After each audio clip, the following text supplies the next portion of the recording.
देखिए बहरहाल ये पूरी तरीके से एनडीए का अपना इंटरनल मैटर है और ख़ास तौर पर मुकेश सहनी जी की अगर मैं बात करूं, ये पूरी तरीके से उनकी पार्टी का अपना इंटरनल विषय है कि वो कहां पे चुनाव लड़ना चाहते हैं, नहीं लड़ना चाहते हैं, गठबंधन में उनकी क्या बातचीत हुई है, नहीं बातचीत हुई है।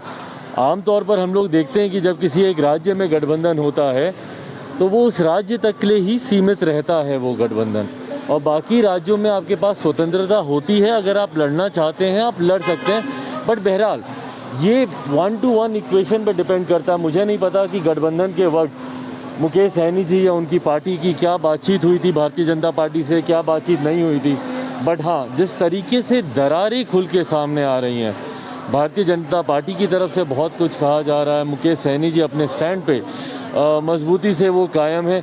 ये किसी भी गठबंधन के लिए इस तरीके के मतभेद जो धीरे धीरे मनभेद में भी बदल रहे हैं, ये किसी भी गठबंधन के लिए सही नहीं होता है। बट बहरहाल वैसे भी एनडीए गठबंधन में कुछ सही तो चल नहीं रहा है।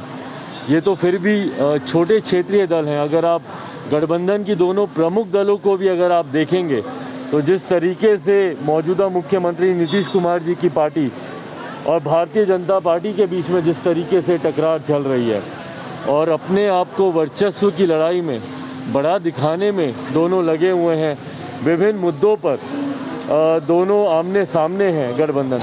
तो ये बात मैं बहुत पहले भी कह चुका। मुझे लगता है कि अब ये नीतीश सरकार या एनडीए की जो सरकार यहाँ पे चल रही थी उसका पतन बहुत जल्द होगा और बहुत जल्द अब ये सरकार गिरेगी यहाँ पर। क्या आपने जो दावा किया था कि बिहार में मध्यवर्ती चुनाव होंगे, तो क्या ये आसार दिखने शुरू हो गए हैं? मैं मान के चल रहा हूँ कि बिहार में मध्यवर्ती चुनाव होंगे।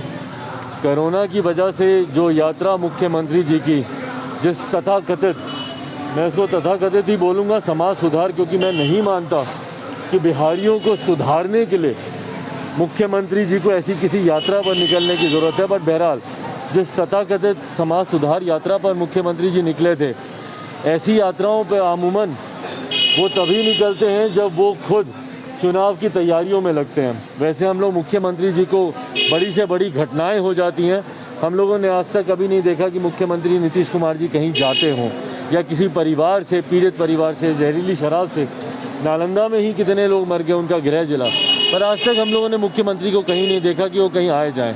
तो वो ऐसी यात्रा पर तभी निकलते हैं जब वो चुनाव की तैयारी में लगे होते हैं। और ये मैं मान के चल रहा हूँ कि मुख्यमंत्री जी कहीं ना कहीं भीतर ही भीतर इस बात को समझ गए हैं कि बिहार में कभी भी सरकार गिर सकती है, और उन्होंने अपने आप को ऑलरेडी वो इलेक्शन मोड में आ गए, चुनाव की तैयारी में वो लग चुके हैं।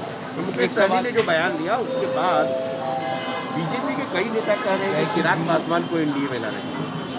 मतदान के बाद यादव ने कहा है। देखिए, हर उस नेता का मैं धन्यवाद करता हूं जिन्होंने अपनी भावनाओं को इतने स्पष्ट तरीके से उन्होंने रखा, पर मैं बार बार इस बात को मैं कहता रहा हूं और मैं बोल रहा हूं कि फ़िलहाल मेरे लिए मेरी पार्टी लोक जनशक्ति पार्टी रामविलास को नई मजबूती देना, संगठन के स्तर पर इसको मजबूत करना, पूरी नई प्रदेश कमेटी हम लोग की तैयार हुई है और नए सिरे से हम लोग संगठन के कार्यों में हम लोग लगे हुए हैं। तो अभी आज की तारीख में मेरी पूरी प्राथमिकता पार्टी के विस्तार, संगठन को मजबूत करना, और जैसा मैंने कहा कि गठबंधन की बात तब होगी जब कोई चुनाव आएगा। एमएलसी चुनाव में पार्टी ने पुनः फैसला लिया है कि हम लोग अकेले चुनाव लड़ेंगे। अगर कोई बीच में मध्यवर्ती चुनाव नहीं होता है तो आगामी 24 में जो चुनाव होंगे गठबंधन की चर्चा उस वक्त की जाएगी। यूपी विधानसभा चुनाव में आपकी पार्टी क्या रणनीति है? कितनी सीटों पर आप लोग चुनाव लड़ेंगे? देखिए, हम लोग जैसा मैंने पिछली बार भी कहा था, अधिकांश सीटों पर हम लोग चुनाव लड़ेंगे। पहले और दूसरे फेज़ के कुछ प्रत्याशियों की सूची जारी कर दी गई है। सिंबल को लेकर थोड़ा सा इशू था, क्योंकि जो पार्टी का ओरिजिनल सिंबल है उसको चुनाव आयोग के द्वारा मतभेद की वजह से उसको फ्रीज़ कर दिया गया था।